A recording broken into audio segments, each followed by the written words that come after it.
What were fashions like when you were a kid? I was thinking back on when I was a kid, Pendleton shirts were in. Even rock bands wore them. We also loved striped t-shirts. In fact, when you look back at class photos, this is what a lot of us guys were wearing. And I look back and I think it's funny how so many of these fashions are now in again, right? The haircuts, the shirts, almost the same as boys today. And then when I became a teenager, the world moved on and we started wearing polyester, and not just polyester, but polyester leisure suits, and not just leisure suits, but pastel colored leisure suits. And then we doubled down on the polyester in the disco era. And fashion doesn't just reflect eras. Fashion reflects our identity, right? Subcultures like surfer, hip hop, boho, goth, golfer, rancher all have fashion styles associated with them. Sociologists say every culture does this by adopting a fashion related to a particular subculture. I signal I'm part of that group. It's my way of saying this is who I am. And it's also kind of a signal to people, right, who might be interested in getting into surfing or golfing or whatever. It's like saying, hey, ask me about my subculture.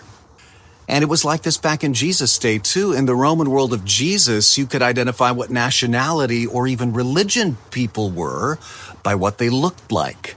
Jewish people dressed a certain way. They didn't wear certain fabrics. They had a kosher diet. Religious Roman women wore woolen headbands, which signified their pagan devotion. So what did the Christians look like? Well, we're wrapping up our summer series in the Sermon on the Mount, and Jesus has essentially been saying, here is what makes my followers distinctive, not their special costumes, not their diet, not their fashion, not their hairstyles, but the way they live. The Apostle Paul picks up on this later in the Bible when he says, here in the church, there is no Gentile or Jew, circumcised or uncircumcised, barbarian, Scythian, slave or free, but Christ is all and is in all. I was thinking he could have said, here we invite surfers and goths and bohos and cowboys and golfers and blacks and whites and Republicans and Democrats and on. You're all welcome, but none of that is our primary identity here. We don't all look alike externally. So what sets our group apart? What's our fashion?